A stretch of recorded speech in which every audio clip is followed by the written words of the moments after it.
Vous écoutez le libre journal des enjeux sécurité dirigé par Xavier Hofer, émission préenregistrée le 4 juillet 2023, diffusée sur Radio Courtoisie samedi 15 juillet de 18h à 19h30 et réalisée par Benoît.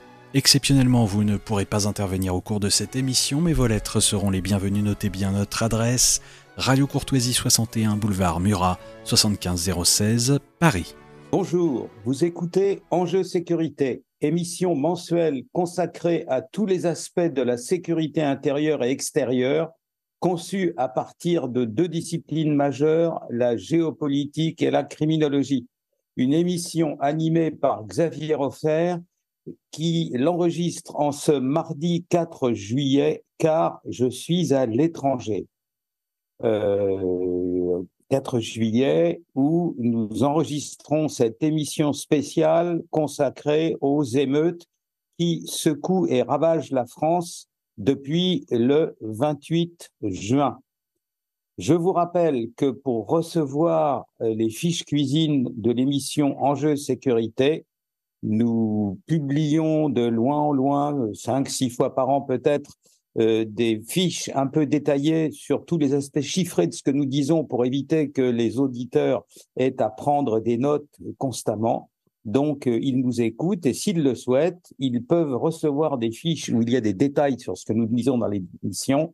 Pour recevoir ces fiches cuisine de l'émission Enjeux sécurité, vous envoyez vos noms, prénoms et adresse courriel à courtoisie@ radiocourtoisie en un seul mot.fr, courtoisie@radiocourtoisie.fr, ou vous appelez le 01 46 51 00 85 et vous laissez vos coordonnées, les mêmes, nom, prénom, adresse courriel, au standard à mon intention. Ils les feront parvenir.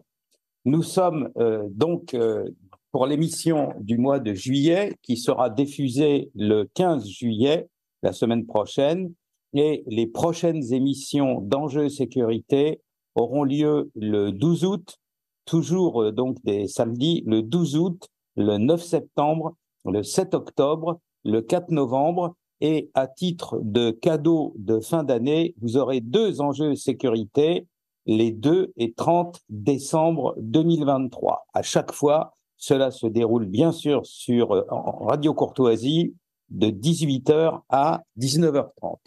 Donc aujourd'hui, nous avons une émission spéciale sur les émeutes. Je serai seul à l'antenne car naturellement, j'ai préparé cette émission avec plusieurs experts de terrain, des gens que je connais bien, qui ont des fonctions parfois éminentes dans la police et la gendarmerie, mais ils sont tenus au devoir de réserve et donc ne peuvent pas être interviewés, passer à l'antenne, etc. C'est donc moi qui lirai ou qui dirai quelles sont leurs analyses, ce qu'ils pensent et ce qu'il faut retenir de cette situation qui est inouïe en France depuis le mois d'octobre et novembre 2005. Donc, il n'y avait pas eu de telles émeutes depuis l'automne, fin octobre, début novembre 2005. À cette époque, ces émeutes avaient duré à peu près 3 semaines entre le fait initial, l'apogée et une lente redescente suivie par une fin complète des exactions, des incendies de voitures notamment, à peu près vers le 20 novembre. Donc, nous allons parler de ce qui s'est passé, ce qui se passe, parce qu'au moment où je vous parle, c'est-à-dire dans la nuit qui vient de s'écouler, c'est-à-dire la nuit du 4 au 5 juillet, eh bien, vous avez encore eu, moins certes qu'auparavant, des voitures brûlées, vous avez eu des bâtiments publics attaqués, etc. Enfin, tout ce qui s'est passé depuis maintenant à peu près une semaine. Donc, je vais commencer par vous donner un espèce de diagnostic général de la situation et après ça, on étudiera les uns après les autres tous les points importants pour que vous soyez informés et pour que vous puissiez informer les autres, votre entourage, vos amis, vos relations sur ce qui se passe vraiment en France dans ce mois de juillet 2023. Première constatation d'ordre général. Le président Macron est en train non seulement de nous fâcher avec la planète entière, mais il est en train de ravager le pays qu'il dirige. L'année dernière, à peu près à la même époque, j'étais à Dakar, au Sénégal. Il y avait une grande réunion internationale sur les problèmes de criminalité numérique, de cybercrime, etc., dans laquelle j'intervenais. Et j'ai vu des représentants éminents. Il y avait des dirigeants de l'armée de tous les pays de la région, c'est-à-dire du Sahel. Il y avait même des gens qui venaient depuis le Cameroun.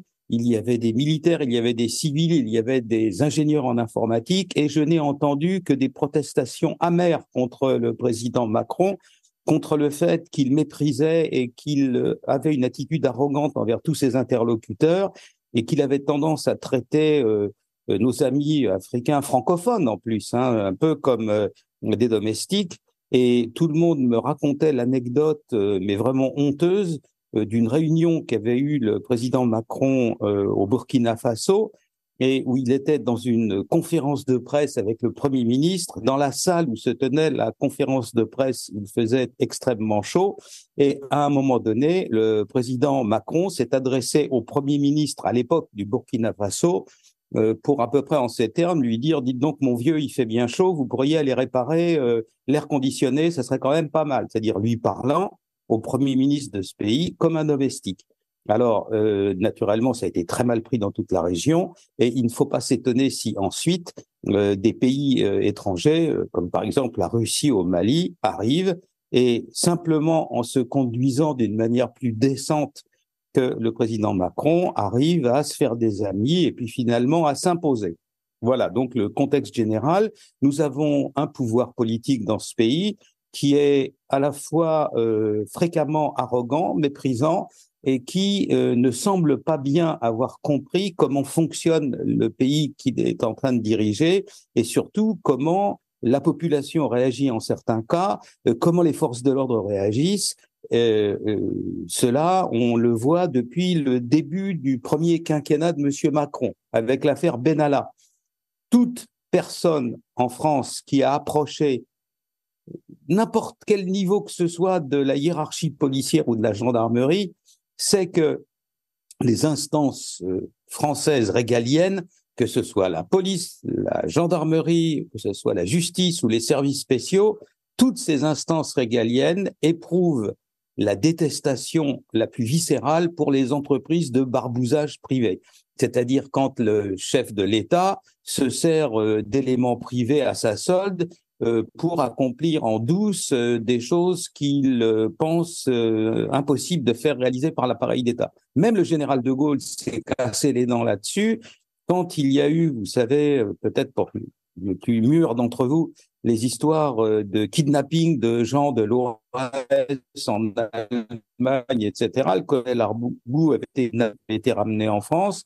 Très rapidement, le général a dû faire face à des admonestations de sa justice et de sa police qui lui ont dit: il faut pas faire comme ça, on n'est pas dans un pays où les gens font leur petite vengeance privée dans leur coin, nous sommes un état de droit, il faut le respecter, si ces gens-là ont commis des crimes, eh bien ils sont interpellés et jugés ultérieurement, si la justice juge cela juste, mais il n'y a pas de nécessité de se servir de brigands comme ça ou d'éléments privés un peu louches, comme dans le cas du Benalla, pour faire ces petites salades privées. Donc, dès cette première affaire, on se rend compte qu'il y a une maladresse, que toute personne, enfin, on n'a pas été ces dernières décennies dirigés toujours par des génies, mais il faut bien reconnaître que personne avant M. Macron n'avait joué à ce petit jeu-là.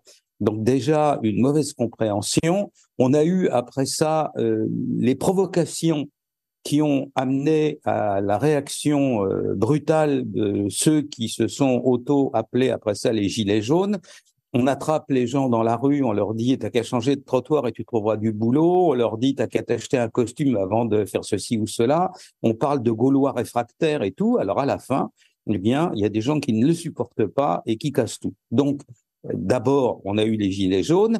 Et après ça, maintenant, on a une émeute dont l'intensité est pire encore que ce qui s'est produit en 2005. Alors, c'est cet aspect-là des choses que nous allons étudier. nous allons voir successivement un certain nombre de points très importants. J'ai eu au téléphone, où j'ai appelé, où j'ai joint un certain nombre des auditeurs avec qui j'ai déjà noué des liens, et je me suis mis d'accord avec eux sur un certain nombre de points importants qu'il était utile de traiter de façon à ce que vous soyez le mieux possible éclairé sur toute cette grave affaire. Premièrement, la génération spontanée n'existe pas, il y a toujours une origine dans les faits, que ce soit en biologie ou que ce soit dans la politique sociale ou sécuritaire d'un gouvernement, tout fait, tout événement a une origine, et d'abord nous essayons de comprendre, de voir d'où vient l'émeute qui nous secoue en ce moment et qui nous a en tout cas secoué la semaine passée. Et vous verrez que cette origine est d'autant plus importante et pertinente à traiter maintenant que nous sommes exactement et précisément dans le 40e anniversaire du fait initial qui marque le début de l'existence d'une France dans laquelle il y a des émeutes.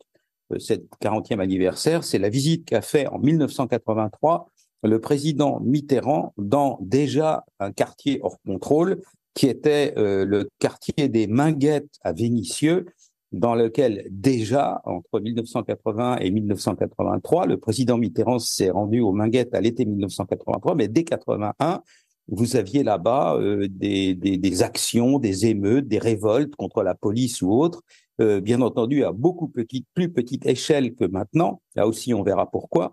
Mais ça fait maintenant le 40e anniversaire du début de ce cycle d'événements qui a abouti à ce chaos catastrophique de la semaine qui commence le 28 juin 2023 et qui s'achève au moment où je vous parle, c'est-à-dire dans l'après-midi du 4 juillet, qui n'est pas encore fini. Premier point, donc, à l'origine de tout, la politique de la ville. Deuxième point dont nous allons parler, important, pourquoi les violences urbaines? Après tout, qu'il y ait des quartiers dans lesquels les gens ont tendance à vivre un peu en circuit fermé, c'est une chose. Il y a par exemple dans beaucoup de villes d'Europe des quartiers chinois dans lesquels les gens mènent une existence parfois pleinement autarcique, mais dans les quartiers en question, il n'y a pas pour autant d'émeutes. Troisième point, je vous ai dit qu'il n'y avait pas de génération spontanée. Alors, s'il n'y a pas de génération spontanée, ni en biologie, ni dans la vie sociale, quels sont les signes avant-coureurs d'une insurrection ou d'une émeute, hein? Y en a-t-il? Et quels sont-ils? Alors, je vous donnerai donc des éléments sur les signes avant-coureurs qui permettaient de voir déjà depuis un certain temps que quelque chose était en train de se préparer. Bien entendu, c'était totalement imprévisible dans le sens où il y a eu un événement de départ, c'est-à-dire le fait qu'un jeune homme ait pris une balle pour des raisons qu'il conviendra à la justice d'établir, mais qui a donné l'élément déclencheur de toute l'opération, mais que la température soit en train de monter, que la chaleur monte, si vous voulez, dans un certain nombre de quartiers, tout ça était prévisible et perceptible depuis le début de l'année. Je vous en donnerai les éléments vraiment clairs et frappants. Ensuite, qu'est-ce que c'est que les quartiers à partir desquels toutes ces émeutes ont éclaté?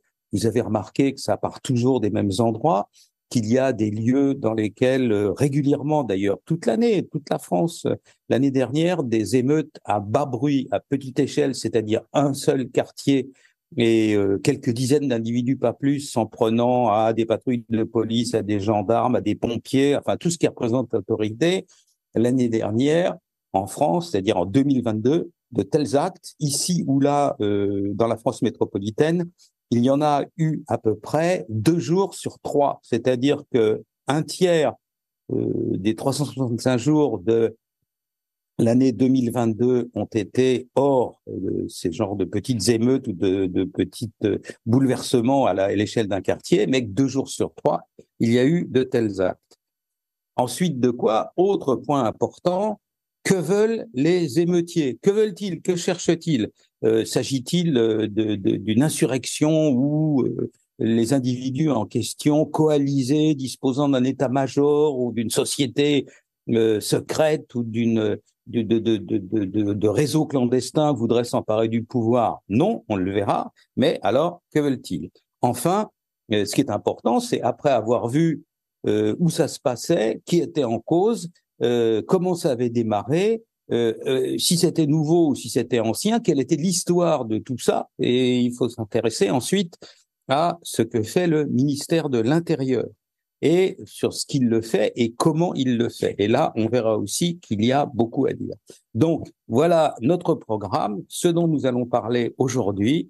Et je vous rappelle que vous écoutez Radio Courtoisie, que c'est l'émission Enjeux Sécurité présentée par Xavier Hofer et que si vous voulez, sur ce sujet, numéro spécial aujourd'hui consacré aux émeutes dans les quartiers hors contrôle, ou sur tout autre sujet de l'émission, recevoir nos fiches cuisine, si vous voulez être informé régulièrement de ce qu'on fait, avoir des précisions sous forme écrite, sous forme de PDF, de fiches PDF qui sont envoyées par courriel. Vous pouvez les demander en envoyant vos noms, prénoms et adresses courriel à l'adresse courriel suivante, courtoisie Radio Courtoisie en un seul mot et en petites lettres .fr, ou alors vous appelez au standard de Radio Courtoisie 01 46 51 00 85 et vous laissez ces coordonnées-là, nom, prénom, adresse courriel au standard à mon intention. Et dès la prochaine de ces fiches cuisine, vous la recevez. Donc, d'abord, une présentation générale du phénomène. Cette présentation, je l'ai baptisée État inepte, État inerte. Abasourdis, épouvantés, les Français voient leur pays ravagé, incendié et pillé par des meutes hostiles, exactions en cours à plus bas bruit, au moins jusqu'au 4 juillet 2022, date où je vous parle. Dans les zones hors contrôle où de longue date elles font la loi, de là vers les centres des métropoles, ces bandes ont, depuis une semaine, ciblé tout symbole de l'autorité, les commissariats, les gendarmeries, les bâtiments publics, et saccagé le reste de ce qui était à leur portée, dévastant et dévalisant tout sur leur passage. Ce chaos, les criminologues, dont votre serviteur, le voient venir de longue date. Il ne s'agit pas, alors ça c'est un point important dont j'ai déjà effleuré, il ne s'agit pas d'une insurrection méthodique et concertée de type politique. Dès le 19e siècle, vous avez un élément de l'ultra-gauche de l'époque qui s'appelait Auguste Blanqui. La République est bonne mère avec les gens qui viennent de l'ultra-gauche, car cette partisan de l'insurrection armée a maintenant des boulevards, un peu partout en France.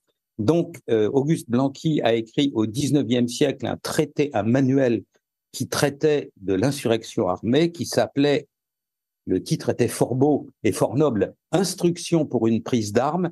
Et donc, on n'est pas du tout dans ce registre-là. Auguste Blanqui, qui était un ingénieur, avait fait des dessins dans son petit manuel sur lequel il disait comment devaient être organisées les barricades, quel devait être l'angle, c'était un ingénieur, donc il connaissait la balistique, quel devait être l'angle des barricades pour que les boulets ou les obus qui les frappaient en provenance de l'armée, car à l'époque c'était l'armée qui réprimait, rebondissent dessus et ricochent et n'atteignent pas les révoltés.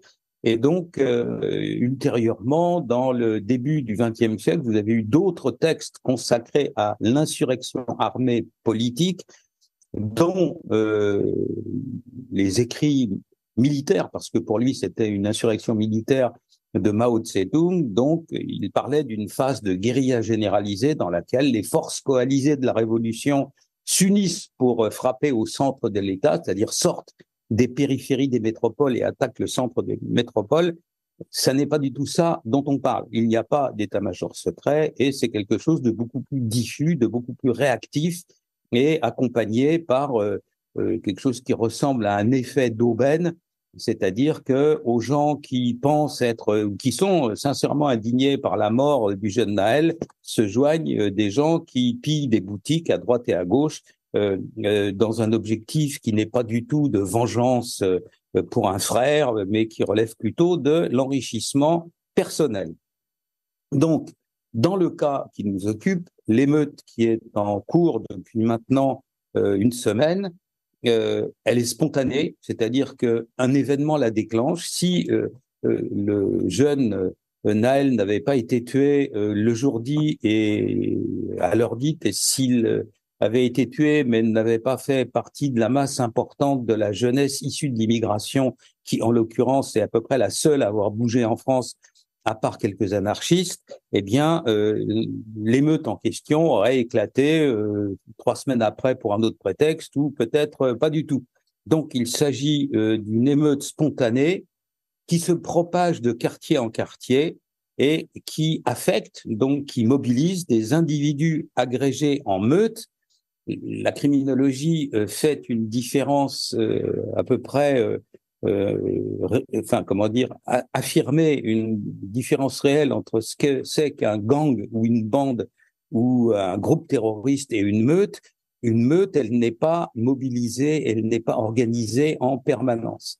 Vous avez dans un quartier donné quelques individus qui sont ce que la criminologie du 19e siècle appelait joliment des criminels d'habitude, c'est-à-dire des gens dans lesquels l'activité criminelle, par exemple de vente de la drogue, est le métier. Et donc, ces individus-là agrègent autour d'eux, selon des logiques familiales, claniques, ou des logiques de cage d'escalier, ou des logiques de copains du bas de l'immeuble, etc., des éléments, des jeunes gens. Il s'agit pratiquement toujours de jeunes gens, jamais de jeunes filles, qui n'ont pas une activité criminelle au quotidien, mais qui viennent participer à la bagarre parce que ils sont jeunes, parce que avec dans un continuum où au début on a Madame Taubira et maintenant Monsieur Dupond-Moretti, ils savent ne pas risquer grand-chose, et par conséquent, ces 10 ou 12 criminels d'habitude agrègent autour d'eux une trentaine d'autres éléments et affrontent la police, ou alors se livrent à des prédations et des ravages. Donc, c'est une émeute spontanée. Elle se propage de quartier en quartier. Ceux qui commettent les actes sont des individus agrégés en meute. Dans chaque quartier, ça dure quelques heures, un jour ou deux, parfois à côté d'un foyer criminel très important, comme des cités de Toulouse, des cités de Montpellier, des cités de Marseille. Ça peut durer plus longtemps. Et là, on a vu qu'il y avait eu un début, il y avait eu une apogée, et que maintenant ça faiblit. Il faut cependant continuer à se méfier de ce qui pourrait se passer, puisque on sait que d'habitude, en France, depuis quelques années, des bandes, celle-là ou d'autres, se livrent à des exactions qui prouvent le peu de considération qu'ils ont pour le pays qui les accueille, c'est-à-dire le jour, la veille au soir et le jour de la fête nationale, c'est-à-dire le 13 et le 14 juillet. Donc, il y a encore un épisode auquel il faudra être très attentif, c'est-à-dire ce qui passera le 13 ou 14 juillet. Et après ça, je vais vous faire une révélation, mais même ces lascars partent en vacances, ils font comme tout le monde, ils iront soit au bled, soit à la plage quelque part, et on ne les reverra pas avant la rentrée. Et ceux qui auront pillé des magasins auront soit des vêtements élégants à exhiber, soit des sous pour se payer leurs vacances. Et les vrais problèmes, donc le gouvernement, à défaut de maîtriser les événements, compte les jours sur le calendrier et se dit que le plus vite on sera après le 14 juillet et le mieux ça vaudra. Mais, bien entendu, dans l'esprit de l'ensemble de la population, des 70 ou 80% de la population qui ont été indignés de ce qui s'est passé, effrayés, parfois terrorisés, les comptes ne sont pas soldés, loin de là. Et à mon avis, la véritable crise politique, c'est-à-dire quand les gens ont réfléchi à ça, ont médité calmement, au début ils sont tétanisés, mais ils vont réfléchir, on aura sans doute des retombées de cette affaire, retombées politiques ou autres, à la rentrée. C'est-à-dire au moment où le pays reviendra et se rendra compte que tout ça n'était pas un affreux cauchemar, que les vitrines couvertes de bâches où les voitures brûlaient ne se sont pas reconstituées pour autant, que c'était pas un jeu vidéo, que tout ça était vrai, et que par conséquent, il faudra à un moment donné demander des comptes à ceux qui ont agi, et après ça, voir qui est responsable politiquement de ça, qui a bien agi, qui s'est mal comporté, et quelles conséquences et quelles sanctions politiques devront être tirées de cette affaire.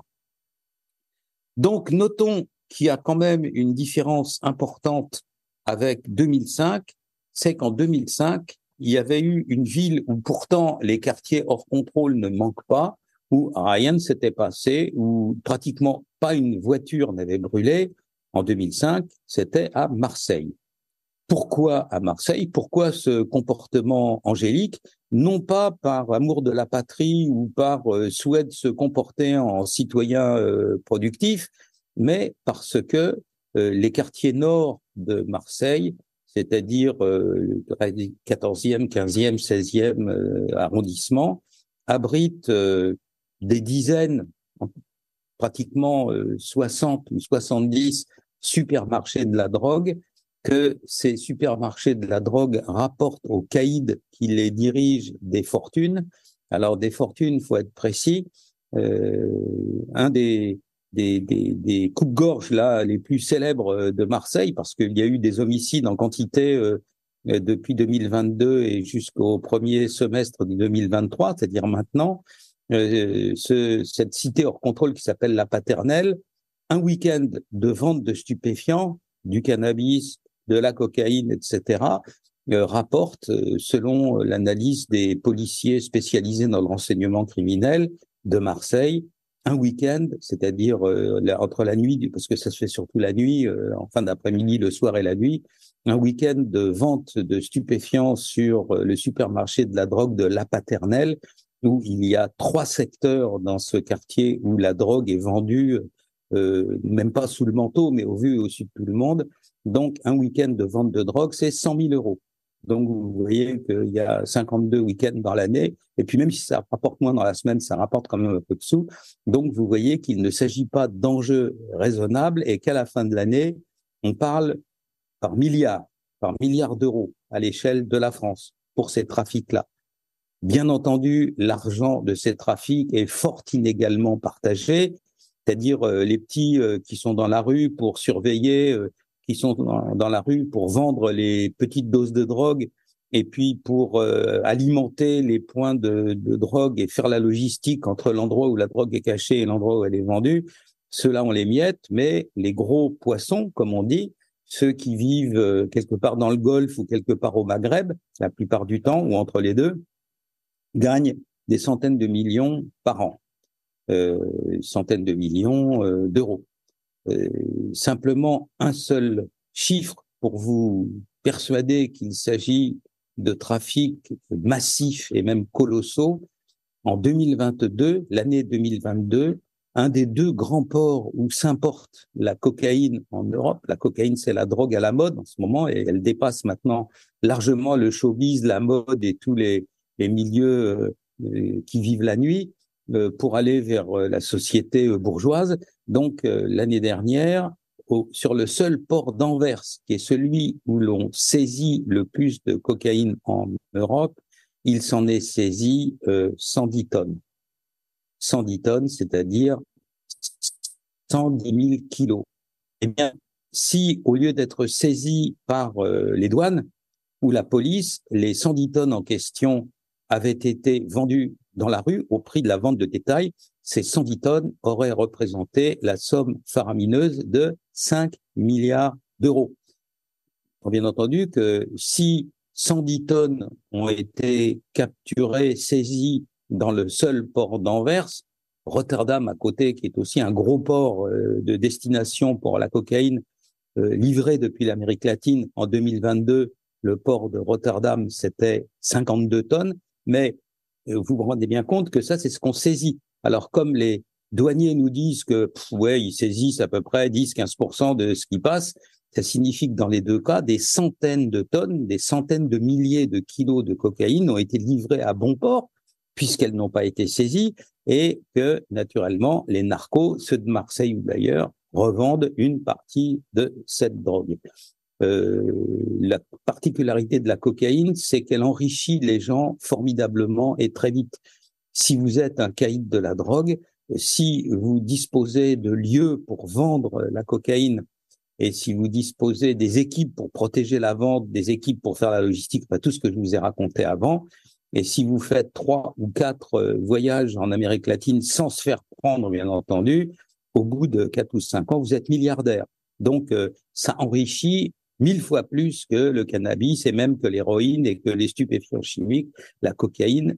Quand on arrive à en vendre suffisamment et assez vite pour pas se faire prendre et pas se faire repérer, c'est littéralement l'équivalent du jackpot au casino. Donc, évidemment, ça rend les gens fous et la rivalité entre bandes qui occupent les quartiers en question pour vendre de la drogue explique deux choses.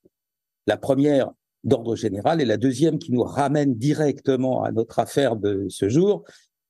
Premièrement, si vous vendez énormément de drogue et puis si vous avez des concurrents qui s'installent sur votre territoire, eh bien, vous allez être obligé de les chasser.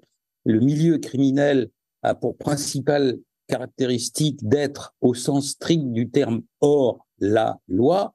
Quand vous êtes hors la loi, eh bien, vous n'avez aucune espèce de moyen de faire appel à la loi et donc un gros trafiquant de drogue, s'il a un concurrent, il ne peut pas faire appel à la chambre de commerce ou poursuivre son concurrent au prud'homme ou demander à ce qu'on lui inflige une contravention. Il a deux possibilités, hors la loi. La première, c'est pour l'avertir la première fois, de lui faire casser la figure ou de lui tirer une balle dans le mollet pour qu'il s'en souvienne tout le restant de ses jours. Et puis la deuxième fois, de le tuer. Donc, première conséquence immédiate, quand vous avez une drogue qui brutalement inonde un continent, il y a toujours une vague de ce qu'on appelle règlement de compte entre les malfaiteurs qui s'entretuent et c'est pour ça que depuis que la vague a déferlé sur l'Europe 2022, encore plus qu'avant, vous avez eu toutes ces séries de morts, notamment à Marseille, et entre janvier et mai, vous avez eu à Marseille 23 homicides. D'ordinaire, c'est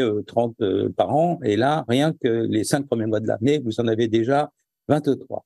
Donc ça, c'est le premier élément. Le deuxième élément, c'est que ces marchés monstrueusement enrichissants, il faut les protéger.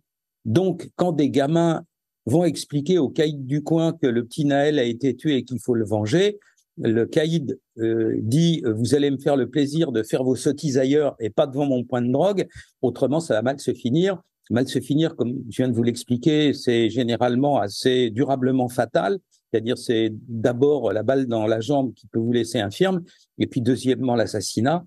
Donc, pour la première fois, à Marseille, alors qu'il n'y avait jamais eu ce que la langue du 19e siècle appelait très joliment les émotions populaires. Vous savez, pour les émeutes, il n'y a jamais eu d'émeutes dans les quartiers nord de Marseille, mais il y a eu, cette fois-ci, les petits qui ont eu l'occasion ou l'autorisation de se rendre au centre-ville et qui ont tout cassé et tout ravagé.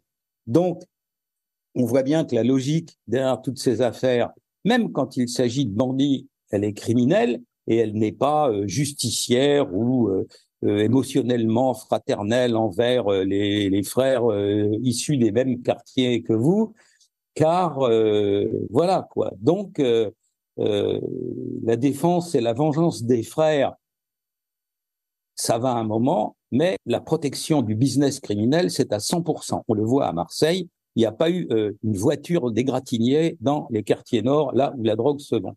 Donc, cette situation, il faut la comprendre, il faut l'analyser, il faut l'expliquer, et surtout que cette explosion de violence, en France, elle est inouïe à peu près, pas à peu près, partout en Europe. Ce qui se produit chez nous ne se produit jamais dans le reste de l'Europe, c'est-à-dire sur les 27 pays de l'Union européenne, jamais dans 23 ou 24 pays. Et ça s'est produit une fois, il y a à peu près une décennie en Grande-Bretagne. Ça se produit exceptionnellement en Suède quand il y a des éléments provocateurs qui veulent se livrer à des activités comme brûler des Corans, etc., dans des quartiers musulmans, etc. Alors naturellement, évidemment, il y a à la suite une insurrection, mais c'est dans tout le reste de l'Europe, c'est soit hautement rare, exceptionnel, soit totalement absent. Vous allez en Espagne, vous allez au Portugal, vous allez en Italie, pour prendre les pays de l'Europe latine comme nous, jamais de tels actes ne se produisent. Donc, pourquoi ces violences inouïes? inouïes dans leur intensité. On a tiré avec des armes de guerre sur des polices. Il y a dans un des quartiers hors contrôle de Nîmes, qui s'appelle le quartier Pismin, on a tiré avec un pistolet, une arme de poing de 9 mm sur un policier et heureusement, la balle s'est encastrée dans son gilet pare-balles. S'il n'avait pas eu de gilet pare-balles, il était ou gravement blessé ou mort. Donc, comment en poser le diagnostic? Qu'est-ce qui se passe et comment à chaud, parce qu'il y a encore l'année dernière des voitures qui ont brûlé, des quartiers qui se sont révoltés, etc. Comment faire ce que les militaires appellent un retour d'expérience, un rétex, pour essayer de comprendre et pour essayer de voir comment les choses pourraient évoluer et surtout comment on pourrait les corriger.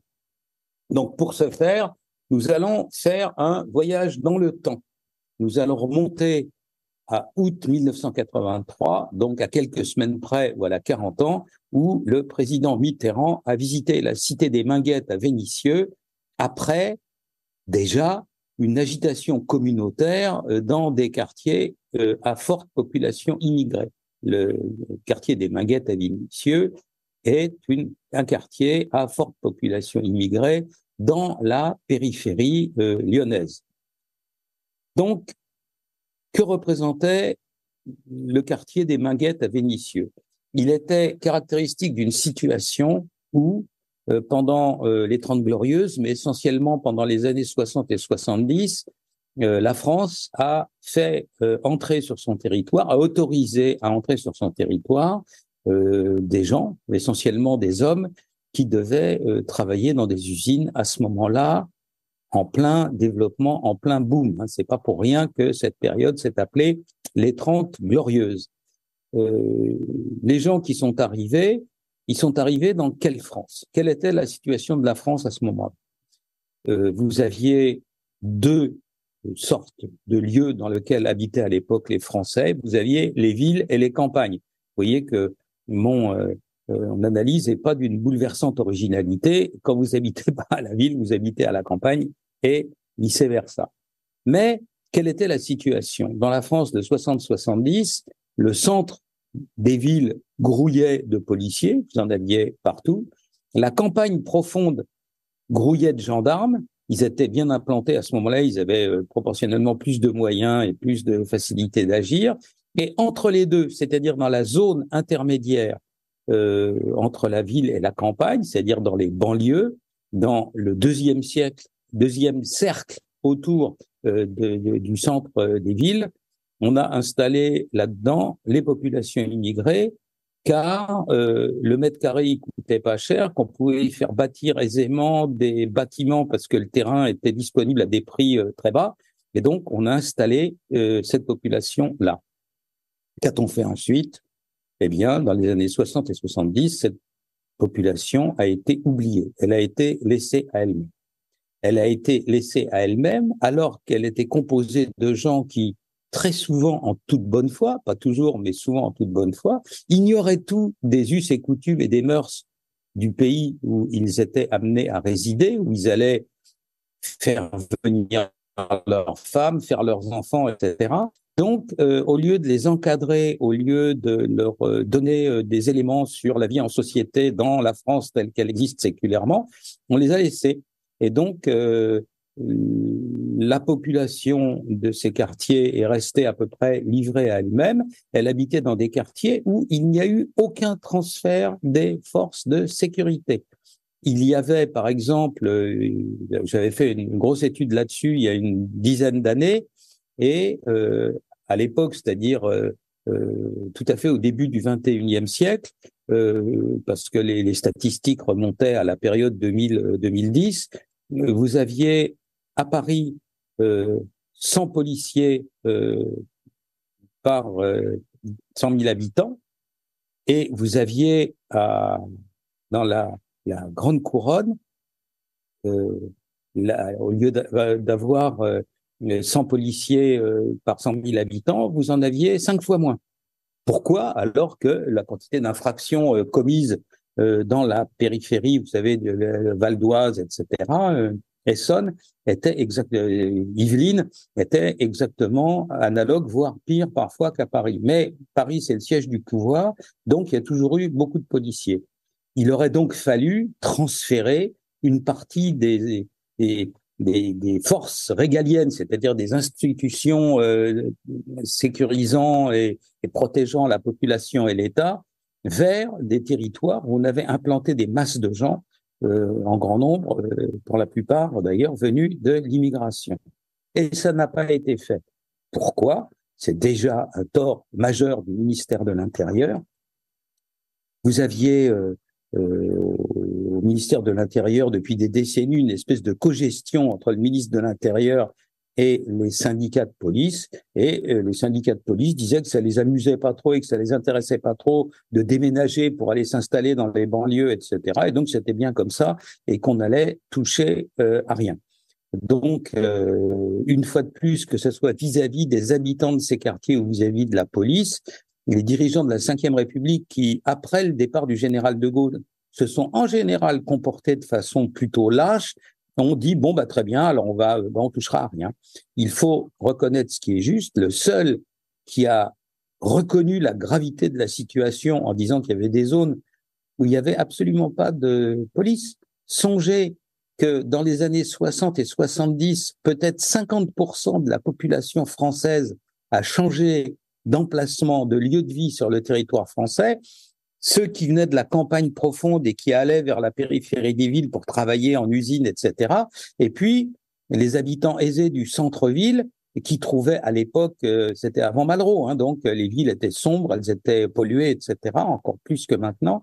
Et donc, ces habitants-là voulaient partir des centres-villes pour aménager dans des banlieues, elles, assez chic, assez bien équipées, avec les premiers centres commerciaux, avec des installations sportives, etc. Donc, une grande partie de la population à l'époque déménage. Et pendant ce temps-là, qu'est-ce qui se passe? La police et la gendarmerie ne bougent pas. Jospin est le seul à avoir dit, mais attendez, c'est pas possible, il faut faire quelque chose. Et à l'époque où la police devait compter à peu près 120 000 personnels, il a à grand-peine pu faire bouger 3 000 policiers sur le territoire. C'était notoirement insuffisant. Il aurait fallu qu'il y ait des installations policières, non pas, l'idée ici n'est pas la férocité, on ne veut pas persécuter les gens, mais simplement pour que l'ordre qui régnait partout en France règne aussi dans ces quartiers-là. C'est-à-dire que quand quelqu'un avait apporté plainte, il y a des policiers, quand on lui vole sa voiture, etc., chose qui n'existait pas. Et ça n'a pas été fait depuis. En 2005, qu'est-ce qui s'est passé? Quelle est l'origine des émeutes de 2005? Il y a deux très jeunes gamins qui, en fuyant la police qui voulait leur demander Dieu sait quoi, se réfugient dans un transformateur électrique et s'électrocutent à mort. C'était dans une ville de Seine-Saint-Denis. Immédiatement, les voitures brûlent, immédiatement partout en France. C'est la première des grandes émeutes. Celle de ces jours-ci, c'est la deuxième. Et on voit arriver sur la ville en question et sur la Seine-Saint-Denis une pléthore de ministres, de responsables de tout niveau, et qui vont dire « Ouais, mais vous comprenez, tout ça est bel et bien commissariat dans la ville en question, et notre première tâche sera d'en implanter un. » C'était en 2005, nous sommes en 2023, il n'y a toujours pas de commissariat opérationnel dans le quartier et dans la ville en question.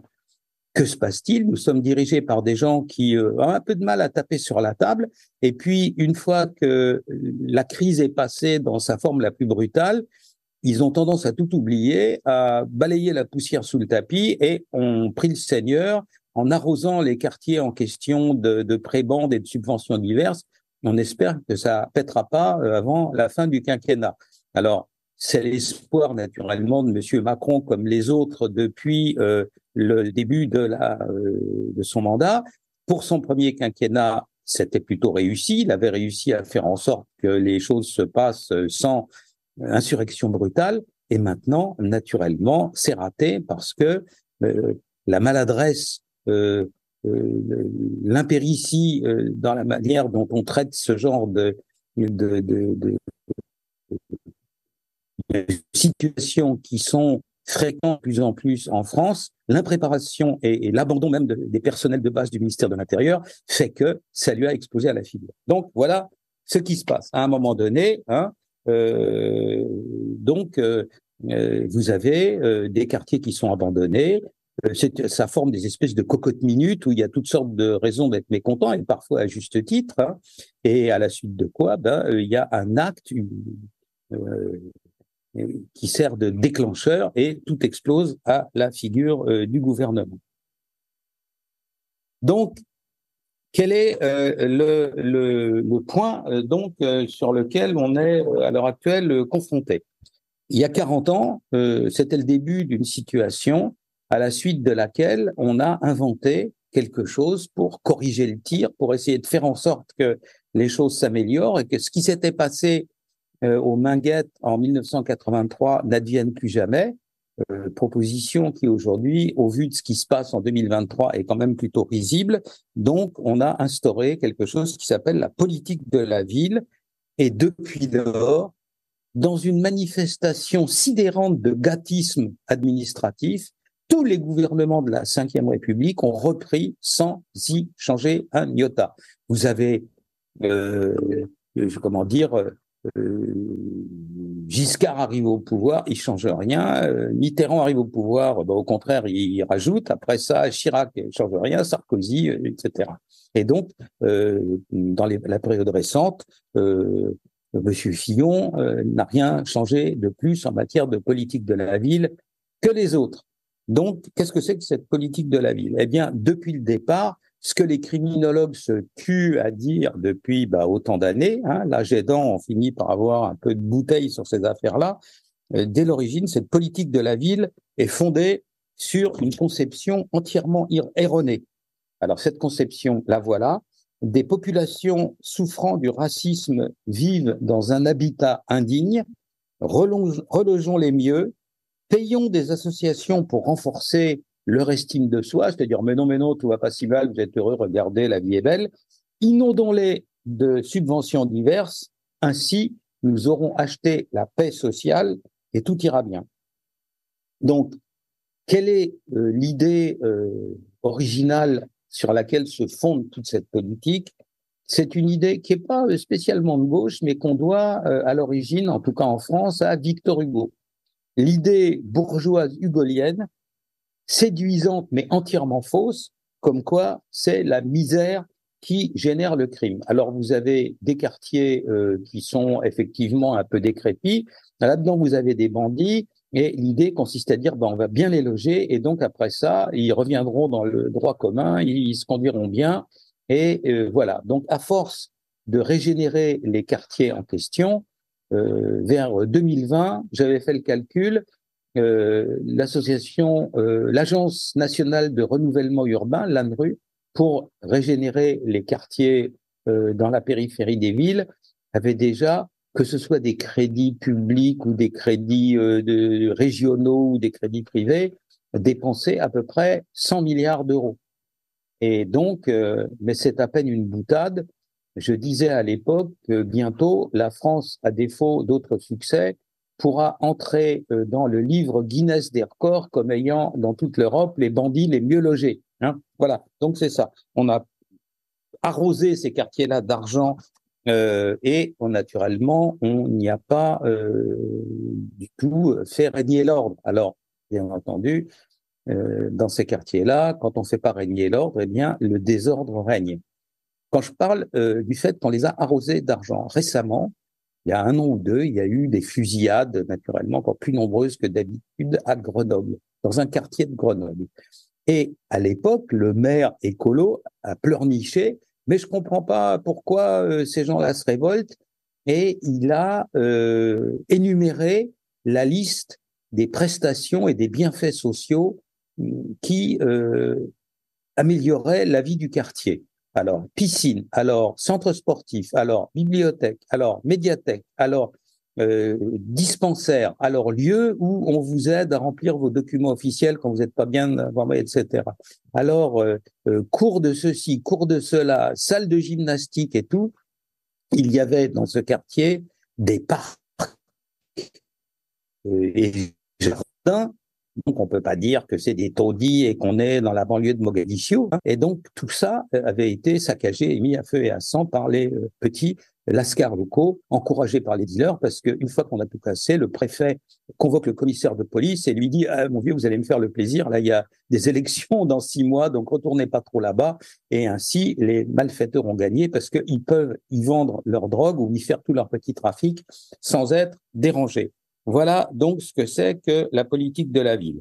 J'ajoute que vous prenez des départements entiers de la France, vous prenez la Creuse, vous prenez la Corrèze, vous prenez les Ardennes, la Corse et bien d'autres départements français, vous n'avez pas le 10e des prestations qui sont à titre massif réservées à ces quartiers d'où peuvent partir les émeutes. Donc, vous avez vu à quel point le fait de les inonder de prestations sociales, ça les empêche de stifler des émeutes. On a sous nos yeux aujourd'hui la preuve du contraire. Un des quartiers à côté, pas loin des Minguettes, à côté de Lyon, le quartier hors contrôle numéro 1, le quartier perdu de la République numéro 1, c'est naturellement, comme je vous l'ai dit, les Minguettes. L'autre s'appelle le Mas du Taureau. Vous allez regarder sur votre Google ou sur votre moteur de recherche le Mas du Taureau. Vous allez voir, ce sont des petits immeubles, il y a des jardins paysagers. Et au Mas du Taureau, pour acheter la paix sociale et pour que les gamins se tiennent tranquilles, on avait installé une superbe salle omnisport qui avait coûté 5 millions d'euros. Dans la dernière décennie, elle a déjà brûlé 2 fois. Vous voyez à quel point penser acheter la paix sociale en multipliant les cadeaux, ça n'arrange rien. Donc, l'idée bourgeoise hugolienne que la misère génère le crime, que donner de l'argent à des, entre les guillemets, misérables, les éduquer, c'est de les empêcher de mal tourner. C'est vrai, mais bien entendu, il faut les mettre en situation de recevoir cette éducation. Alors, Hugo, qui n'était pas à court de formules ronflantes, mais pas toujours opportune, disait, je le cite, « Ouvrir une école, c'est fermer une prison ». C'est fort beau, mais c'est totalement faux. Vous appréciez cette émission? Alors aidez Radio Courtoisie à en produire d'autres. Rendez-vous sur soutenir.radiocourtoisie.fr. Merci d'avance. Donc, d'évidence, il vaut mieux, en général, que toute population, quel que soit le quartier, soit bien logée plutôt que mal, vive bien plutôt que croupisse, soit éduquée plutôt que d'être laissée dans l'ignorance. Mais en réalité, tous ces facteurs n'ont qu'une incidence minime sur l'apparition et l'accroissement des trafics, sur le développement de phénomènes illicites, délinquance d'abord, puis après ça, franchement, criminalité.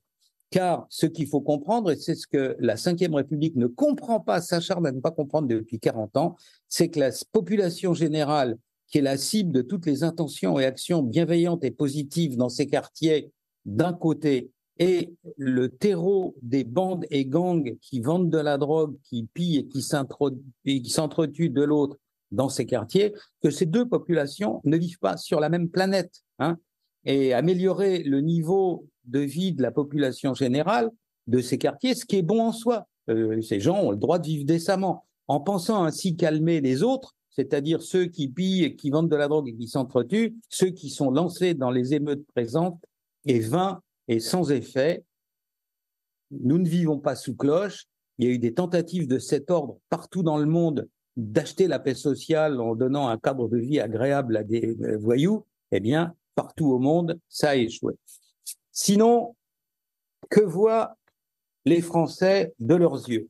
Quand il y a, ce qui se passe là, qu'est-ce que les Français voient de leurs yeux? Ils voient un président de la République dont l'instinct premier, dont le réflexe initial consiste toujours, mais alors toujours, on l'a vu avec l'affaire Benalla, etc., mais bien des fois depuis, à trahir et dénoncer sa police. Et c'est pas, donc, comme je vous l'ai dit, la dernière fois. Pourquoi? La caste au pouvoir à l'heure actuelle, c'est-à-dire celle de M. de M. Cahuzac, de M. Duhamel, de M. Bigorgne, etc., est tout à fait proche et parfois mélangée avec un monde interlope qui répugne d'autant plus à faire preuve d'autorité que dans la direction de l'autorité, on trouve bien entendu la justice avec laquelle, pour maintes raisons obscures, ce monde interlope fait preuve d'une grande prudence, voire de stratégie d'évitement. C'est pas par hasard si à la tête de la justice, on met toujours des zigotos comme monsieur Dupond-Moretti, avec lesquels on est tranquille, parce que lui-même étant mis en examen, on sait qu'il n'aura pas laissé des enquêtes sur toute sa petite bande aller trop loin.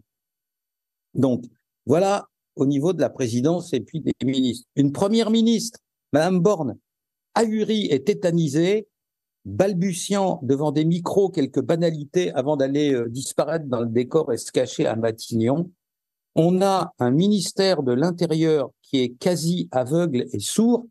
Le ministère de l'Intérieur, pas plus qu'en 2005, n'a rien prévu et rien vu venir. C'est un ministère dont le logiciel date de 1950. Alors en 1950, c'était commission d'une infraction, une infraction qui est commise, on attaque une banque, après ça il y a une enquête qui est menée, après ça on défère le malfaiteur quand on l'attrape à la police et on recommence le prochain coup. On est en 2023, on fonctionne comme le commissaire Maigret à l'ère de l'intelligence artificielle. En plus de ça, ce ministère est dirigé par un ministre, M. Darmanin, qui est totalement enivré par son propre destin futur, grandiose, de président de la République, de dictateur de la galaxie, Dieu sait trop quoi, et qui est occupé au moment où en France, les banlieues bouillonnent et se préparent à exploser. Monsieur Darmanin est occupé à l'autre bout du monde, c'est-à-dire à Mayotte, à casser des cahutes parce que ça fait joli à la télévision. Maintenant, passons un cran en dessous à la police. La police en France, depuis des années, nous avons une banque de données, une base documentaire, dans laquelle nous relevons chaque fois qu'un policier est agressé, menacé, dans sa famille, dans ses proches, parfois lynché, etc. C'est tous les jours. Hein. Donc une police traquée au quotidien par des voyous, mal formés et notamment à l'usage d'armes à feu.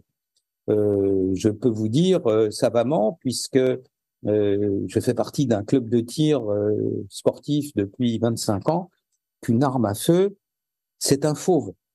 Ça peut tuer. Cette arme, il faut l'apprivoiser, il faut apprendre à s'en servir. Se servir d'une arme à feu et l'apprivoiser, ça nécessite constamment, c'est-à-dire tous les mois, de préférence 1 ou 2 fois, d'aller au centre de tir et de s'en servir, de tirer des cartouches, de brûler des cartouches jusqu'à ce que l'arme soit bien maîtrisée et que, comme vous la maîtrisez bien, elle ne soit pas dangereuse ni pour vous, ni pour les autres. Cela n'est pas le cas de la police. Les policiers ont des armes dont ils savent mal se servir, qu'ils n'ont pas apprivoisées parce que ils vont peut-être 2-3 fois dans l'année au centre de tir pour brûler quelques cartouches et c'est tout. Ils n'ont pas la pratique régulière qu'ont par exemple les forces d'élite, le RAID, le GIGN, etc. Et donc, on a affaire à des gens qui sont menacés de lynchage tout le temps, donc dans l'état de nerfs et parfois un peu tendu, à qui on laisse régler des problèmes.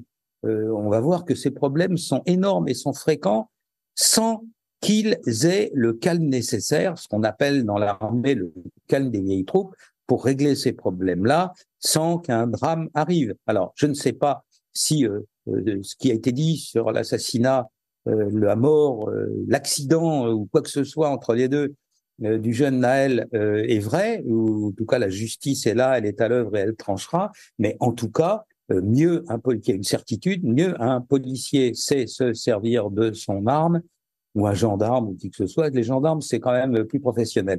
Mais pour les policiers, mieux un policier sait servir de son arme et moins le risque est grand qu'un drame ne se produise. Alors, aussi, vous avez dans la boucle là, de tout ce qui a créé, comme on dit, la parfaite tempête, c'est-à-dire tout ce qui a déclenché le drame, vous avez une politique de la ville qui ne fonctionne pas. Vous avez un président qui est très négligent et maladroit sur les affaires régaliennes et sécuritaires.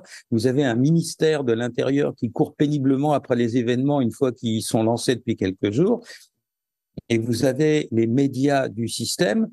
Toute la presse d'information en France appartient en réalité à 3 propriétaires.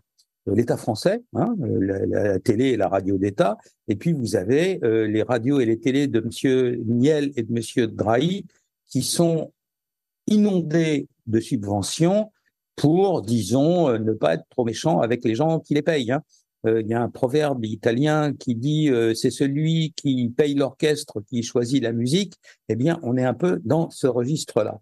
Donc, vous avez toute cette presse-là qui, spontanément, étant d'une disposition d'esprit un peu bourgeois, bohème, anarchisante, etc., accable par réflexe chaque fois que quiconque en France, la police, un parti politique ou autre, suggère qu'on pourrait remettre de l'ordre.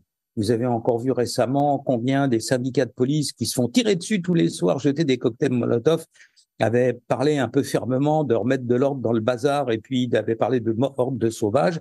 Immédiatement, toute la presse aux ordres, ah mon Dieu, mais c'est horrible, mais ça n'est pas opportun, mais comment peut-on, etc. Donc vous avez, voilà, le motif de toutes ces motifs accumulés font que, bien entendu, cette situation a explosé, que vous aviez un ressort sur lequel on a appuyé trop longtemps, que vous aviez une cocotte minute dont on avait vissé trop fort le couvercle, et voilà pourquoi, à la fin, ça a explosé, et voilà la situation dans laquelle nous sommes. Était-ce prévisible ? Était-ce totalement imprévisible ? Est-ce quelque chose qui est tombé du ciel, comme la grêle sur le vignoble ou quelque chose comme ça ? Non, on le savait, on le voyait venir. Il y a les facteurs facilitant l'émeute, les facteurs qui la permettent ou qui l'induisent. Ces facteurs-là sont en train d'augmenter de manière exponentielle depuis au moins 2022, c'est-à-dire depuis maintenant à peu près 1 an et demi. Qu'est-ce qui permet de mesurer l'activité du milieu criminel ? On a vu que la plupart des actes qui sont venus ravager la France depuis une semaine ou maintenant un peu plus ont leur origine dans les quartiers hors contrôle, dans ce qu'on appelle les quartiers perdus de la République. Les quartiers de la République ne sont pas perdus pour tout le monde, en tout cas pas pour le milieu criminel. Je vous ai dit qu'ils y vendaient toujours plus de drogue et toujours plus de cocaïne, que ça les rendait fous parce que les milliards rôdent et sont pas loin et que par conséquent ils s'entretuaient. Concevez une chose qui est énorme et que M. Darmanin, qui est bien volontaire d'habitude pour passer à la télé, alors là, il n'est pas passé à la télé du tout. Il a fait annoncer cette pénible nouvelle par une commissaire de police lambda qui s'occupe vaguement d'affaires de stupéfiants dans un coin. Et donc, la brave femme est venue nous dire que de janvier à mai 2023, en comparaison de janvier à mai 2022, c'est-à-dire sur les 5 premiers mois de l'année 2022 et 2023, les règlements de compte entre malfaiteurs, c'est-à-dire les gens qui, dans les guéguerres entre bandits, s'étaient ou tués ou blessés sérieusement, ces règlements de compte de 2022 à 2023 sur janvier-mai avaient augmenté de plus 60%. Voilà. M. Darmanin, il détruit des cahutes à Mayotte et pendant ce temps-là, il y a 23 morts à Marseille et en général, les règlements de compte entre malfaiteurs, c'est plus 60%. Ce sont les chiffres officiels du ministère de l'Intérieur. Les fact-checkers de Libération et du Monde, ou de France Info, peuvent venir y voir. J'ai les preuves. Donc, d'une part. Et deuxièmement, et plus largement, on assiste depuis ces dernières années, et singulièrement depuis l'arrivée au pouvoir de M. Macron, qui, à vrai dire, fait peur à personne. Tout le monde a compris qu'il parlait, mais qu'il faisait pas grand-chose en matière régalienne, en matière de sécurité. La situation, l'anarchie sociale est en train de se répandre. Là aussi, ce sont des chiffres officiels. Qu'est-ce qui a été à l'origine des émeutes? On a là l'origine directe, c'est un refus d'obtempérer. C'est-à-dire le fait que la police dit à une voiture, monsieur, garez-vous là, ou un gendarme, et puis que l'intéressé choisit de s'enfuir, soit abandonne la voiture et fiche le corps à pied, soit, des fois, plus grave encore, fonce avec la voiture sur les policiers et sur les gendarmes. Les refus d'obtempérer, il y en avait en 2015, on en avait compté 25 900. En 2021, on en est à 27 700. C'est-à-dire que Si on étale un peu les chiffres, parce qu'il y a le confinement et tout ça comme base 1 an, mais on prend comme base l'addition des 3 dernières années pour avoir une base un peu plus large. On a en France 74 refus d'obtempérer par jour, ce qui fait 3 par heure toute l'année, 3 par heure sur 365 jours et sur 24 heures par jour. C'est-à-dire qu'à chaque heure de l'année 2022, chaque fois que s'écoulait 60 minutes, vous aviez 3 refus d'obtempérer affectant les gendarmes ou les policiers.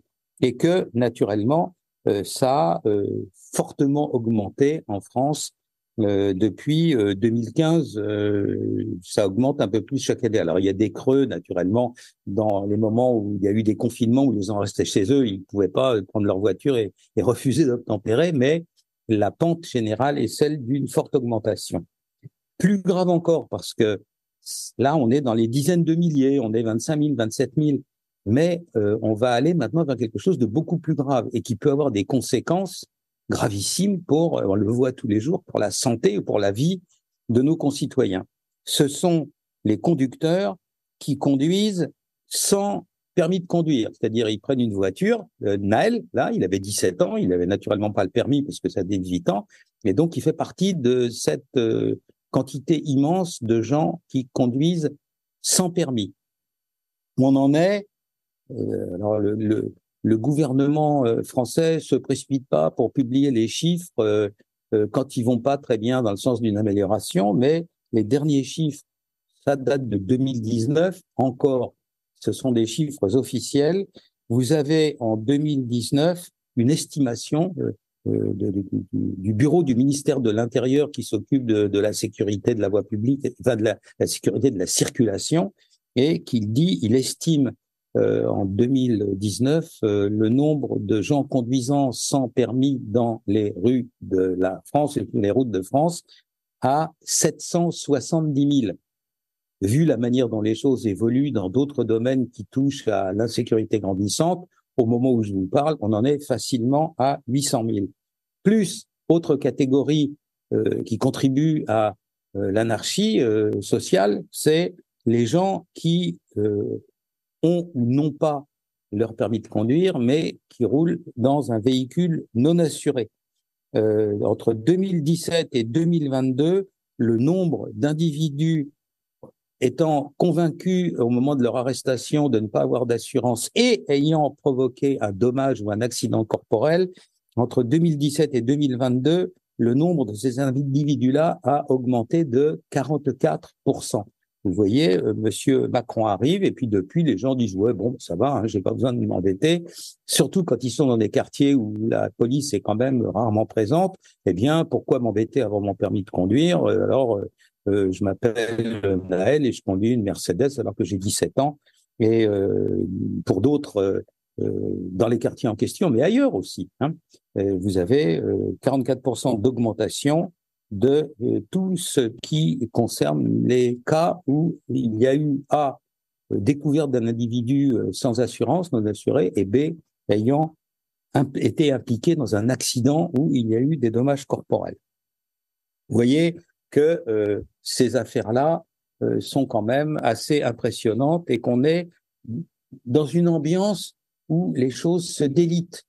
Les gens qui négligent de passer leur permis et les gens qui négligent de prendre une assurance alors qu'ils peuvent très bien causer un accident et ils le savent, et des gens qui, dans cette catégorie-là, sont attrapés beaucoup plus souvent qu'il y a quelques années en conduisant sous l'influence de stupéfiants. Donc, vous avez là une espèce de délitement social qui fait que les règles de base de la vie en société sont aujourd'hui moins respectées qu'avant. Alors, dans ce contexte-là, je vous ai dit que ça se passait non pas essentiellement, mais largement dans des zones où la population s'est un peu autonomisée par rapport au fonctionnement normal de l'État, de la République, comme dirait Monsieur Darmanin, qui essaye par tous les biais possibles et imaginables de dire le plus souvent République quand il parle de la France pour faire oublier que quand il était petit, il était militant monarchiste ou pas loin. Donc voilà, il parle beaucoup de la République. c'est sans doute un peu un réflexe. L'éclosion du nombre de règlements de compte entre bandits, vous avez l'anarchie rampante qui gagne une partie de la société, car on se rend bien compte que, bien entendu, ceux qui courent le plus de risques de conduire sans permis, on l'a vu avec Naël, ou alors de conduire un véhicule non assuré, ce sont les jeunes.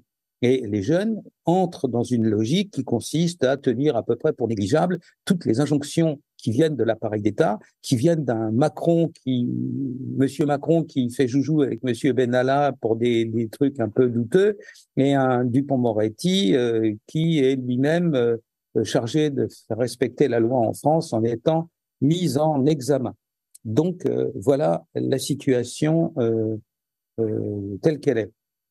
L'origine de ça, c'est la politique de la ville, et cela touche à l'existence de quartiers non régulés, sans normes, dans lesquels, finalement, au jour le jour, la population est laissée à elle-même ou livrée à l'autorité, soit de prêcheurs islamistes, dans certains cas, soit de bandits et de caïds, dans l'autre.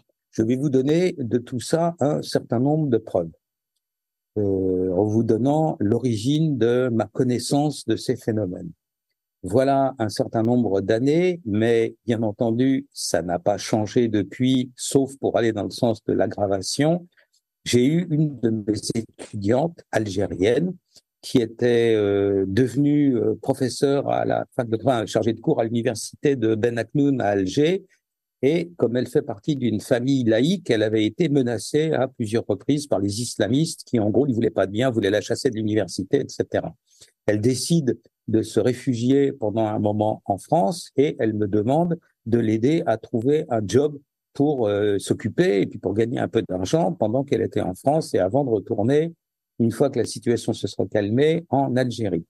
Et je lui trouve un job dans une mairie dans le 78, dans la maison de quartier d'une des zones les plus criminalisées de la ville, un véritable cauchemar où les policiers n'avaient pas mis les pieds depuis, où les gens vendaient de la drogue à ciel ouvert, où il y avait des bandes qui se bagarraient, etc.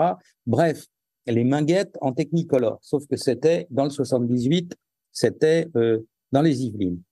Et la jeune femme en question, qui s'appelle Malika, elle était elle-même, bien entendu, algérienne, d'une grande famille kabyle, et elle parlait arabe couramment, elle parlait le berbère couramment, la langue des berbères couramment, car kabyle elle-même, et donc elle n'avait aucun barrage envers la population. En plus de ça, comme dans ces quartiers-là, tout le monde se connaît à peu près, les gens sur place ont rapidement compris qu'elle était liée à des gens extrêmement puissants en Algérie même, et donc ils ne voyaient pas la nécessité de la molester ou de la vitupérer, et pour après ça, quand ils rentreraient au bled, d'être un peu soumis à un sort funeste ou désagréable par le reste de la famille de ma petite protégée.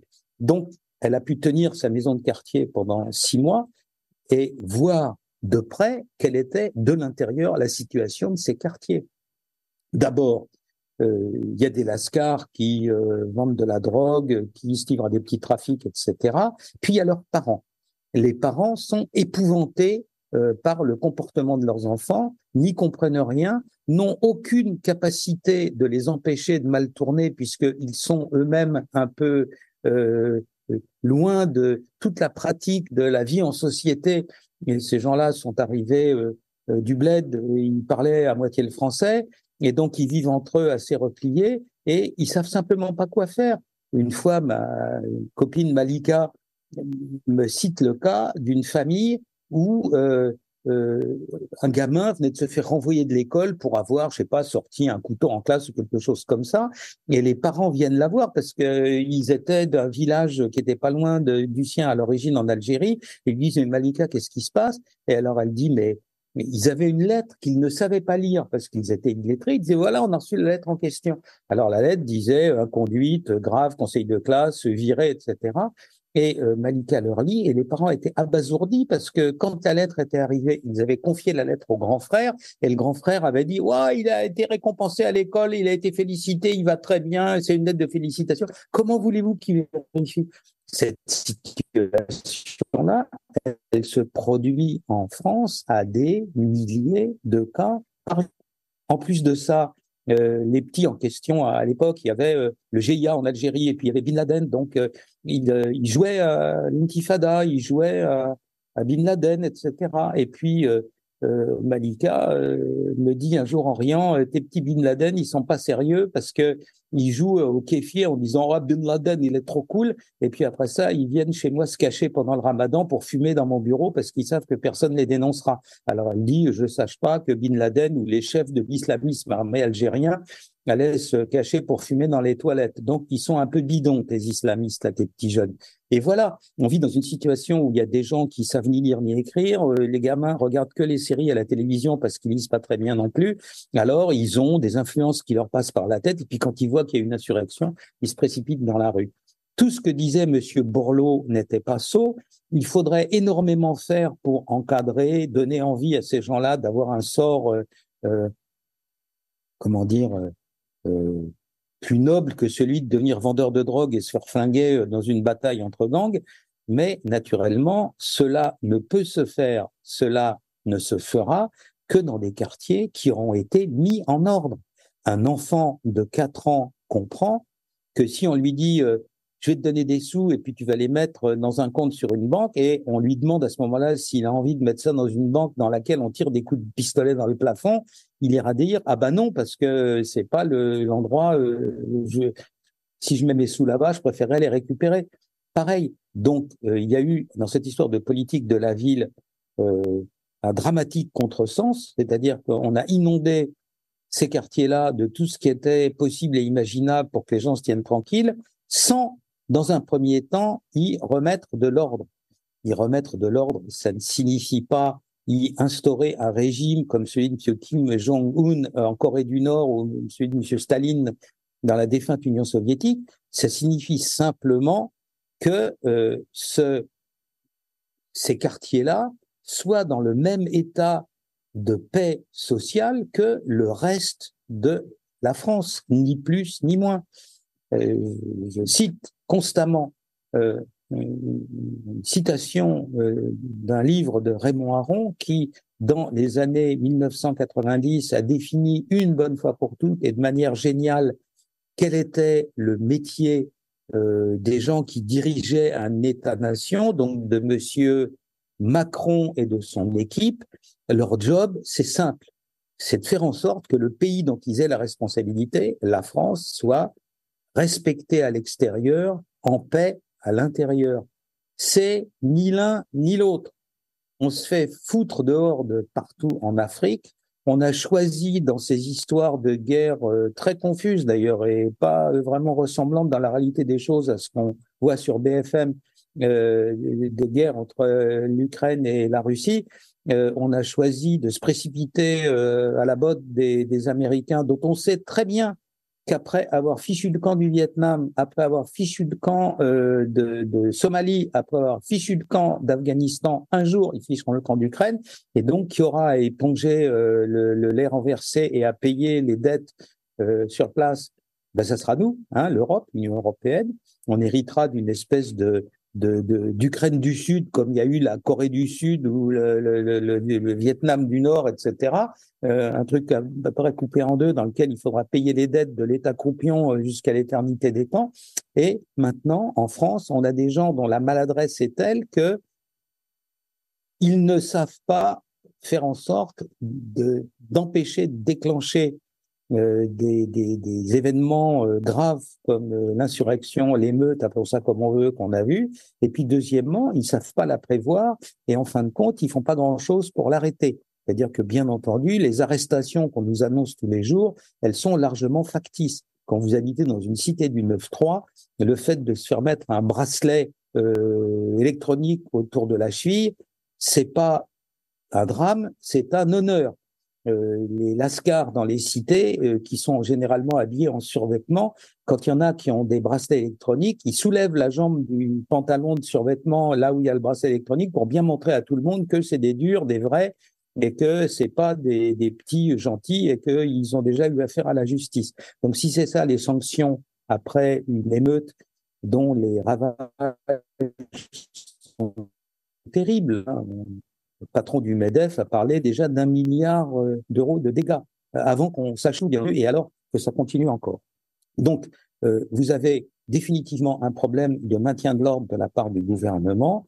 Il faut remettre le pays en ordre. Pour ce faire, nous avons un instrument qui est merveilleux, dont on ne se sert jamais, qui est le code pénal. Le code pénal contient tout ce qu'il faut sans y ajouter une ligne, de façon à ce qu'on puisse rétablir l'ordre simplement en l'appliquant, sans même des circonstances aggravantes, sans loi exceptionnelle, sans état d'exception. Si on applique sans brutalité mais fermement le code pénal, on a résolu la situation à 90%. Ça fait 15 ans depuis que ce code est en fonction, que je donne un cas. Vous avez énormément de mineurs qui sont, en tête dans les émeutes parce qu'ils savent ne pas risquer grand-chose. Or, l'article 227-17 du Code pénal dispose que tout parent biologique ou père adoptif ou tuteur qui dispose de l'autorité sur un mineur et qui met ce mineur en état de danger physique, écoutez-moi bien, en état de danger physique ou moral, est passible de 2 ans de prison et de 30 000 euros d'amende. Chaque gamin qui est dans la rue avec des mortiers d'artifice à 3 heures du matin, chaque gamin tué dans les rues de Marseille à 3 heures du matin, qu'est-ce qu'ils fichaient à 15 ans ou 16 ans, ces gamins-là, dans les rues de quartiers totalement hors contrôle de Marseille à 3 heures du matin? Si c'est pas ça, la responsabilité physique ou morale, qu'est-ce que c'est? Eh bien, les gamins en question ont des parents et chacun de ces parents est passible de, au moins, l'inculpation, moi ça c'est la justice de trancher, passible de cet article 227-17 du Code pénal sur la responsabilité des parents envers les enfants mineurs. Jamais cet article n'est appliqué. Jamais. Il n'y a pas une personne en France qui a reçu une amende à 50 centimes ou une peine de prison encore moins pour celle-là. Donc, appliquons le code pénal, dotons-nous d'un ministre de la Justice qui sache se faire obéir de ses troupes et qui soit pas lui-même mis en examen, ce qui fait que dans ce milieu-là, tout le monde lui rit plus ou moins au nez, et on verra que les choses s'arrangeront. Donc, il n'est pas la peine de transformer la France en Corée du Nord. Nous avons les moyens, nous sommes un État de droit, nous avons les moyens dans le code pénal qui est parfaitement mesuré, et donnons les moyens aux juges de faire leur travail, ce qu'ils n'ont pas à l'heure actuelle, et à partir de ce moment-là, les choses iront mieux. Et semble-t-il, on évitera qu'il y ait des insurrections dans l'avenir. Quand je dis que ça ira mieux, un dernier exemple avant de clore cette émission, j'ai eu beaucoup d'étudiants à l'Institut de criminologie qui, après ça, ont fait le concours de la magistrature ou de la police, mais pas mal dans la magistrature. J'en ai un à l'heure actuelle que je connais. Il est dans une zone dont je vous garantis qu'elle est assez redoutable. Sur son bureau, il a 300 dossiers. 300 dossiers. Il faudrait, pour faire sereinement son boulot de juge, pour rendre sereinement la justice, pour voir combien et comment l'individu qu'il a en face de lui est capable de s'amender, ou alors s'il faut vraiment sanctionner, etc. Pour faire sereinement ce travail de justice, il faudrait qu'il ait 30 dossiers sur son bureau. Il en a 300. Je cite aussi fréquemment le cas de l'analyse européenne de la justice faite au niveau du Conseil de l'Europe sur tous les pays d'Europe. La France a moins de procureurs par tranche de 100 000 habitants que l'Albanie. Voilà. Donc, que M. Macron, au lieu de dépenser de l'argent à envoyer des blindés à droite et à gauche, finance la justice comme elle mérite de l'être, que la police ne soit pas obligée de boxer avec une main dans le dos, que M. Darmanin, au lieu de se préoccuper de sa carrière illustre future, fasse dans la réalité du concret et pas uniquement à la télé son job, et on aura largement progressé dans le sens d'un apaisement social. Et une fois que la France est apaisée, bien entendu, s'il faut faire du social, on le fera. Après tout, le social coûte moins cher que les milliards dépensés en voitures brûlées, en mairies brûlées, en autobus brûlés, en gens molestés, hospitalisés, etc. Voilà. J'espère que cet éclairage sur ce qui se passe en ce moment, pourquoi ça se passe comme ça et comment ça pourrait s'arranger, vous a intéressé.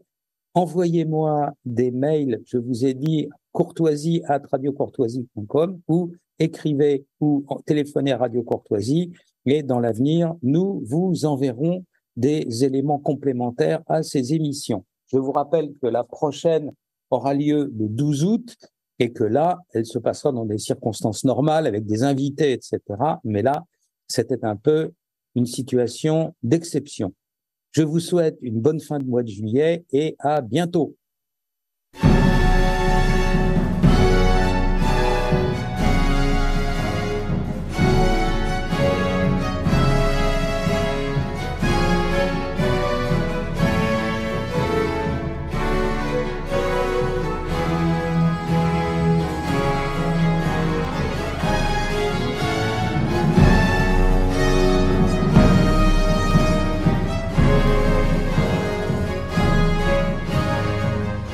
Vous venez d'entendre le libre journal des enjeux sécurité dirigé par Xavier Hofer, émission préenregistrée le 4 juillet 2023, diffusée sur Radio Courtoisie samedi 15 juillet de 18h à 19h30 et réalisée par Benoît.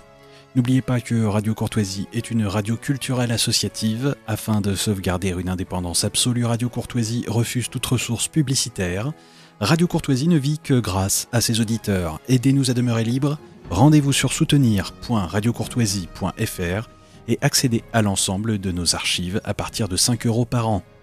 Si vous le désirez, nous pouvons vous faire parvenir un enregistrement de ce libre journal. Commandez le CD-ROM pour le prix franc de port de 9 € ou 6 € seulement si vous êtes adhérent de notre association. Je vous rappelle notre adresse, Radio Courtoisie 61 boulevard Murat, 75 016, Paris.